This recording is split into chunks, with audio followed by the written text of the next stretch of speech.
ಪಂಚಮಸಾಲಿ ಹೋರಾಟ ಉಗ್ರ ರೂಪವನ್ನು ಪಡ್ಕೊಂಡಿದೆ. ಈ ಬಗ್ಗೆ ಹೆಚ್ಚಿನ ಡೀಟೇಲ್ಸ್ ಅನ್ನು ನಮ್ಮ political reporter Hanumanthu desk live ಇಂದ ಕೊಡ್ತಾ ಹೋಗ್ತಾರೆ.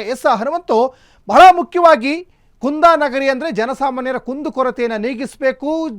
ಪ್ರಮುಖವಾಗಿ ಪಂಚಮಸಾಲಿ ಸಮುದಾಯದವರ ಒಂದು ಮೀಸಲಾತಿ ವಿಚಾರವೂ ಕೂಡ ಚರ್ಚೆಗೆ ಮಾಡಬೇಕಾಗಿತ್ತು ಈ ಸಲ. ಆದರೆ ಒಂದು ದಿವಸ ಮುಂಚೆನೇ ಟ್ರ್ಯಾಕ್ಟರ್ನ ಹೆದ್ದಾರಿಯಲ್ಲೇ ಬಂಧಿಸ್ಬಿಟ್ರು, ತಡೆ ಹಿಡಿದ್ರು. ಎಲ್ಲ ಒಂದು ಕಡೆ ಗೊತ್ತಾಯ್ತು ಇವರಿಗೆ, ಇವರ ಹಣೆ ಬರ ಗೊತ್ತಾಯಿತು ಪಂಚಮಸಾಲಿ ಅವರಿಗೆ, ಇವ್ರು ಮೀಸಲಾತಿ ಕೊಡೋರಲ್ಲ, ನಮ್ಮನ್ನು ಹತ್ತಿಕ್ತಾ ಇದ್ದಾರೆ ಪ್ರತಿಭಟನೆ ಅಂತ. ಹಾಗಾಗಿ ಇವರ ಕೋಪ ಜ್ವಾಲಾಮುಖಿಯಾಗಿ ಈಗ ಅಪ್ಪಳಿಸ್ತಾ ಇದೆ. ಏನೆಲ್ಲ ಹೆಚ್ಚಿನ ಡೀಟೇಲ್ಸ್ ಸಿಗ್ತಾ ಇದೆ ತಮಗೆ? ಸಚಿನ್, ಪ್ರತಿ ಸರ್ಕಾರಕ್ಕೂ ಕೂಡ ಮೀಸಲಾತಿಯ ವಿಚಾರ ಏನಿದೆ ನುಂಗಲಾರ್ದ ಬಿಸಿ ತುಪ್ಪವಾಗಿ ಪರಿಣಮಿಸುತ್ತೆ. ಯಾಕಂತಂದು ಹೇಳಿದ್ರೆ ಇಂದಿನ BJP ಸರ್ಕಾರದ ಒಂದಷ್ಟು ಬೆಳವಣಿಗೆಗಳನ್ನು ನಾವು ನೋಡುವಂಥದ್ದಾದರೆ ಅವಾಗಲೂ ಕೂಡ ಮಾಜಿ ಮುಖ್ಯಮಂತ್ರಿ ಯಡಿಯೂರಪ್ಪನವರು ಇದ್ದಂಥ ಸಂದರ್ಭದಲ್ಲಾಗಿರ್ಬೋದು, ಬೊಮ್ಮಾಯಿಯವರು ಇದ್ದಂಥ ಸಂದರ್ಭದಲ್ಲಾಗಿರ್ಬೋದು, ಜಯಮೃತ್ಯುಂಜಯ ಸ್ವಾಮೀಜಿಗಳ ನೇತೃತ್ವದಲ್ಲಿ ಬೃಹತ್ ಒಂದು ಪಾದಯಾತ್ರೆಯನ್ನು ರಾಜ್ಯಾದ್ಯಂತ 2A ಮೀಸಲಾತಿಗಾಗಿ ಪಂಚಮಶಾಲಿ ಮುಖಂಡರುಗಳು ಕೂಡ ಮಾಡಿದ್ರು. ಸರ್ಕಾರದ ಮೇಲೆ ಒತ್ತಡ ತಂದಿರುವಂತಹ ಭಾಗವಾಗಿ ಕೊನೆಯ ಹಂತದಲ್ಲಿ ಅಂದರೆ ಚುನಾವಣೆ ಬರುವಂಥ ಸಂದರ್ಭದಲ್ಲಿ ಪಂಚಮಶಾಲಿ ಮೀಸಲಾತಿಯನ್ನು ಕೊಡಬೇಕು, ಒಂದಷ್ಟು ಮೀಸಲಾತಿಗಳನ್ನು ಕೊಡಬೇಕು ಅನ್ನೋಂಥ ವಿಚಾರದಲ್ಲಿ ಅಲ್ಪಸಂಖ್ಯಾತರಿಗೆ ಇದ್ದಂತಹ 4% ಮೀಸಲಾತಿಯನ್ನು ತೆಗೆದುಬಿಟ್ಟು ಅದರಲ್ಲಿ 2 ಪಾಯಿಂಟ್ ಅಂದರೆ 3A 3B ಥರದ ಹಂಚಿಕೆಯನ್ನು ಮಾಡಿದ್ರು. ಹಾಗಾಗಿ ಅಲ್ಪಸಂಖ್ಯಾತರು ಕೂಡ ಈ ಒಂದು ಸರ್ಕಾರದ ನಿರ್ಧಾರವನ್ನು ತೆಗೆದುಕೊಂಡು ಹೋಗಿ ಕೋರ್ಟ್ನಲ್ಲಿ ಪ್ರಶ್ನೆ ಮಾಡಿದ್ರು. ಕೋರ್ಟ್ನಲ್ಲಿರುವಂತಹ ಕಾರಣಕ್ಕಾಗಿ ಈಗ ಮೀಸಲಾತಿ ವಿಚಾರ ಈಗ ಒಂದಷ್ಟು ಗೊಂದಲದ ಕಾನೂನಾತ್ಮಕ ಸಮಸ್ಯೆಗಳಲ್ಲಿರುವಂಥದ್ದು ಕಾನೂನಾತ್ಮಕವಾಗಿ ಸರಿಪಡಿಸಬೇಕಾದಂತಹ ಅನಿವಾರ್ಯತೆ ಈಗ ಸರ್ಕಾರದ ಮುಂದೆ ಇರುವಂಥದ್ದು. ಮತ್ತು ಇನ್ನು ಕಾಂಗ್ರೆಸ್ ಸರ್ಕಾರದ ಬಂದಂಥ ಸಂದರ್ಭದಲ್ಲೂ ಕೂಡ ಸಚಿವೆ ಲಕ್ಷ್ಮೀ ಹೆಬ್ಬಾಳ್ಕರ್ ಆಗಿರ್ಬೋದು, ವಿಜಯಾನಂದ ಕಾಶ್ಯಪ್ನವರಾಗಿರ್ಬೋದು, ಹಾಗೂ ಕಾಂಗ್ರೆಸ್ನಲ್ಲಿರುವಂತಹ ಪಂಚಮಶಾಲಿಯ ಮುಖಂಡರುಗಳೇನಿದ್ದಾರೆ ಆ ಮುಖಂಡರುಗಳೆಲ್ಲರೂ ಕೂಡ CM ಸಿದ್ದರಾಮಯ್ಯ ಅವರನ್ನ ನಿಯೋಗವಾಗಿ ಹೋಗಿ ಭೇಟಿಯಾಗಿ ಪಂಚಮಶಾಲಿ 2A ಮೀಸಲಾತಿಯನ್ನು ಕೊಡಲಿಕ್ಕೆ ಅವಕಾಶ ಇದೆ ಅನ್ನುವಂಥ ಒಂದಷ್ಟು ಮನವರಿಕೆಯನ್ನು ಮತ್ತು ಬೇರೆ ಬೇರೆ ಸಮುದಾಯಗಳು ಯಾವ್ಯಾವ ರೀತಿಯ ಮೀಸಲಾತಿಯನ್ನು ಪಡಿತಾ ಇದೆ ಅನ್ನೋಂಥ ಮನವರಿಕೆಯನ್ನು ಮಾಡ್ತಾರೆ. ಆದರೆ ಅಂತಿಮವಾಗಿ 50ರಷ್ಟು ಮೀಸಲಾತಿಯನ್ನು ಹೆಚ್ಚಳ ಮಾಡಲಿಕ್ಕಾಗಲ್ಲ ಅನ್ನೋಂಥ, ಅಂದರೆ ಇರುವಂಥ 50% ಏನಿದೆ ಅದರ ಮೇಲ್ಪಟ್ಟನ್ನು ಮೀಸಲಾತಿಯನ್ನು ಕೊಡಲಿಕ್ಕಾಗಲ್ಲ ಅನ್ನೋಂಥ ಒಂದಷ್ಟು ಕಾನೂನು ತೊಡಕುಗಳೇನಿದ್ದಾವೆ ಆ ಕಾನೂನು ತೊಡಕುಗಳನ್ನು ಕೂಡ ಚರ್ಚೆ ಮಾಡಬೇಕು. ಆದರೆ ಇಲ್ಲಿ ಒಂದು ಸೌಜನ್ಯಯುತವಾಗಿ ಸರ್ಕಾರ ನಡೆದುಕೊಳ್ಬೇಕಾಗಿತ್ತು ಅನ್ನೋಂಥದ್ದು ಪ್ರಶ್ನೆ. ಯಾಕೆಂತಂದು ಹೇಳಿದ್ರೆ ಸಹಜವಾಗಿ ಪ್ರಜಾಪ್ರಭುತ್ವದಲ್ಲಿ ಎಲ್ರಿಗೂ ಕೂಡ ಹೋರಾಟ ಮಾಡಲಿಕ್ಕೆ ಅವಕಾಶ ಇದೆ.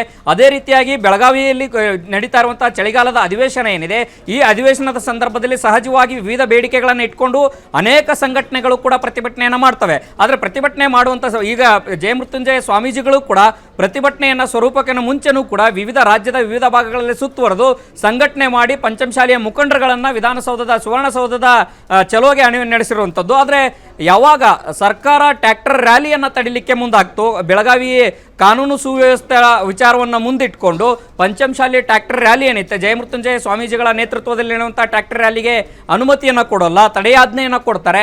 ಆವಾಗ ಸಹಜವಾಗಿ ಇದು ಒಂದು ಶ್ರೀಗಳ ಒಂದು ಕೋಪಕ್ಕೂ ಗುರಿಯಾಗುತ್ತೆ. ಅದರ ಜೊತೆಗೆ ಪಂಚಮಶಾಲಿ ಸಮುದಾಯವು ಕೂಡ ಸರ್ಕಾರದ ವಿರುದ್ಧ ಮುನಿಸಿಕೊಳ್ಳುವಂಥ ಲೆಕ್ಕಾಚಾರದಲ್ಲಿತ್ತು. ಅದರಲ್ಲೂ ಕೂಡ ಯಾವಾಗ ನಿನ್ನೆ ನಡೆದಂಥ BJP ಶಾಸಕಾಂಗ ಪಕ್ಷದ ಸಭೆಯಲ್ಲೂ ಕೂಡ ಈ ವಿಚಾರ ಪ್ರಸ್ತಾಪವಾಗಿ BJPಯ ಎಲ್ಲ ನಾಯಕರು ಇದಕ್ಕೆ ಬೆಂಬಲವನ್ನು ಕೊಡಬೇಕು, ಒಂದು ಕಡೆಗೆ ಸದನದಲ್ಲಿ ಮಾತನಾಡಬೇಕು ಮೀಸಲಾತಿ ವಿಚಾರವನ್ನು, ಮತ್ತೊಂದು ಕಡೆಗೆ ಹೋರಾಟಕ್ಕೂ ಕೂಡ ಬೆಂಬಲವನ್ನು ಕೊಡಬೇಕು ಅಂತಂದು ಹೇಳಿದ್ರು. ಆದಾಗ್ಯೂ ಕೂಡ ಕಾನೂನು ಸುವ್ಯವಸ್ಥೆಯಲ್ಲಿ ಪೊಲೀಸ್ ಇಲಾಖೆಯು ಪ್ರತಿಭಟನಾಕಾರನ ತಡೆಯುವಂಥ ಪ್ರಯತ್ನಗಳನ್ನು ಮಾಡ್ತಾರೆ. ಆದರೆ ಪ್ರತಿಭಟನಾಕಾರರು ಪೊಲೀಸರ ತಡೆಯನ್ನೂ ಕೂಡ ಮೀರಿ ಸುವರ್ಣಸೌಧಕ್ಕೆ ಮುತ್ತಿಗೆ ಹಾಕುವಂಥ ಕೆಲಸವನ್ನು ಮಾಡುವಂಥ ಸಂದರ್ಭದಲ್ಲಿ ಲಾಠಿ ಚಾರ್ಜ್ ಅನ್ನು ಮಾಡ್ತಾರೆ. ಆದರೆ ಒಂದು ಇಲ್ಲಿ ಸರ್ಕಾರ ಮಾಡಬೇಕಾಗಿತ್ತು, ಹೋರಾಟದಲ್ಲಿರುವಂತಹ ಹೋರಾಟ ನಿರತ ಪ್ರತಿಭಟನಾಕಾರರನ್ನ ಕರೆಸಿ ಒಂದಷ್ಟು ಸೌಜನ್ಯಯುತವಾಗಿ ಮಾತನಾಡಿ ಮನವರಿಕೆ ಮಾಡಿ ಯಾವ ರೀತಿಯ ಸಂದರ್ಭ ಇದೆ ಅನ್ನೋಂಥ ಮನವರಿಕೆ ಮಾಡಿಕೊಡ್ಬೇಕಾಗಿತ್ತು. ಆದರೆ ಸರ್ಕಾರ ಏಕಾಏಕಿಯಾಗಿ ಈ ರೀತಿ ನಡೆದುಕೊಂಡಿರುವಂಥದ್ದು ನೋಡಿದ್ರೆ ಎಲ್ಲ ಒಂದು ಕಡೆಗೆ ಮುಂದಿನ ದಿನಗಳಲ್ಲಿ ಪಂಚಮಸಾಲಿ ಸಮುದಾಯದ ಮುನಿಸು ಕಾಂಗ್ರೆಸ್ ಸರ್ಕಾರದ ಮೇಲೇನೂ ಬೀಳುತ್ತೆ ಅನ್ನೋಂಥದ್ರೆ ತಪ್ಪಾಗ್ಲಿಕ್ಕಿಲ್ಲ. ಯಾಕೆಂದ್ರೆ BJP ಸರ್ಕಾರದ ಮೇಲೇನೂ ಕೂಡ ಪಂಚಮಶಾಲಿ ಸಮುದಾಯದ ಮುನಿಸಿತ್ತು. ಆ ಕಾರಣಕ್ಕಾಗಿಯೇ BJP ಒಂದಷ್ಟು ಹಿನ್ನಡೆಯನ್ನು ಅನುಭವಿಸಬೇಕಾಗಿತ್ತು.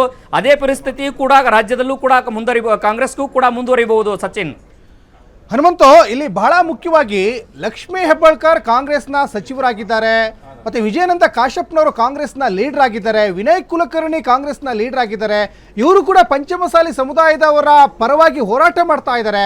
ಈ ಲೀಡರ್ಗಳು, ರಾಜಕಾರಣಿಗಳು ಯಾರ ವಿರುದ್ಧವಾಗಿ ಹೋರಾಟ ಮಾಡ್ತಾ ಇದ್ದಾರೆ ಹಾಗಾದ್ರೆ? ಸಚಿನ್, ಇಲ್ಲಿ ನಾನು ಆಗ್ಲೇ ಹೇಳಿದೆ, ಯಾವುದೇ ಒಂದು ಹೋರಾಟ ಅಥವಾ ಬೇಡಿಕೆ ರಾಜಕೀಯ ಸ್ವರೂಪ ಪಡೆದ್ರೆ ಅಲ್ಲಿ ಒಂದಿಷ್ಟು ನಾಟಕೀಯ ಬೆಳವಣಿಗೆಗಳು ಕೂಡ ಆಗಬಹುದು ಅನ್ನುವಂಥ ಚರ್ಚೆಗಳು ಮತ್ತೆ ಆರೋಪಗಳು, ಟೀಕೆಗಳು ಕೇಳಿ ಬರ್ತವೆ.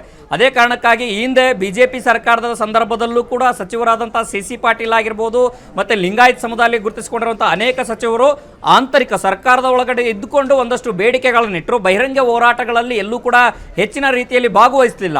ಒಂದು ಮನವಿಯನ್ನು ಕೊಡುವಂಥ ಸಂದರ್ಭದಲ್ಲಿ, ನಿಯೋಗಗಳನ್ನು ಹೋಗುವಂಥ ಸಂದರ್ಭದಲ್ಲಿ ಮಾಡಿದ್ರು. ಅದೇ ರೀತಿಯಾಗಿ ಈಗ ಕಾಂಗ್ರೆಸ್ ಸರ್ಕಾರದಲ್ಲಿ ಇದ್ದಂಥದ್ದು ಅವಾಗ ಇದೇ ವಿಜಯಾನಂದ ಕಾಶ್ಯಪ್ನವರಾಗಿರ್ಬೋದು, ಮತ್ತು ವೀಣಾ ಕಾಶ್ಯಪ್ನವರಾಗಿರ್ಬೋದು, ಮತ್ತು ವಿನಯ್ ಕುಲಕರ್ಣಿ ಆಗಿರ್ಬೋದು, ಎಲ್ಲರೂ ಕೂಡ ಬಿಜೆಪಿ ಸರ್ಕಾರದ ಮುಂದೆ ನಿಯೋಗದೊಂದಿಗೆ ಹೋಗ್ತಾ ಇದ್ರು, ಮುಖಂಡತ್ವವನ್ನು ವಹಿಸಿಕೊಂಡು ಹೋಗಿ ಒತ್ತಾಯ ಮಾಡ್ತಾ ಇದ್ರು. ಈಗ ಕಾಂಗ್ರೆಸ್ ಸರ್ಕಾರವೇ ಅಧಿಕಾರಕ್ಕೆ ಬಂದಿರುವಂಥ ಹಿನ್ನೆಲೆಯಲ್ಲಿ ಸಿಎಂ ಸಿದ್ದರಾಮಯ್ಯ ಅವರನ್ನ ಈಗಾಗಲೇ 2 ಬಾರಿ ಭೇಟಿಯಾಗಿದ್ದಾರೆ, ಮತ್ತು ಆಂತರಿಕ ಒತ್ತಾಯಗಳನ್ನು ಮಾಡ್ತಾ ಇದ್ದಾರೆ. ಮತ್ತು ಬಹಿರಂಗ ಒಂದು ಒತ್ತಾಯ ಮಾಡುವಂಥ ಒಂದಷ್ಟು ಬೆಳವಣಿಗೆಯಷ್ಟು ಜನ ಮಾತ್ರ ಮಾಡ್ತಾ ಇರುವಂಥದ್ದು. ಇದು ಎಲ್ಲ ಒಂದು ಕಡೆ ನೋಡಿದ್ರೆ ಸ್ವಪಕ್ಷೀಯರು ಕೂಡ ವಿಪಕ್ಷೀಯರು ಅಂದರೆ ಪಕ್ಷಾತೀತವಾಗಿ ಪಂಚಮಶೀಲ ಮುಖಂಡರು ಎಲ್ಲರೂ ಕೂಡ ಒಗ್ಗಟ್ಟಿನ ಹೋರಾಟವನ್ನು ನಡೆಸಲಿಕ್ಕೆ ಮುಂದಿನ ದಿನಗಳಲ್ಲಿ ಎಲ್ಲ ರೀತಿಯ ತಯಾರಿಗಳನ್ನು ಕೂಡ ಶ್ರೀಗಳು ನಡೆಸ್ತಾ ಇದ್ದಾರೆ ಅನ್ನೋಂಥ ಮಾಹಿತಿ ಲಭ್ಯ ಆಗ್ತಾ ಇರುವಂಥದ್ದು.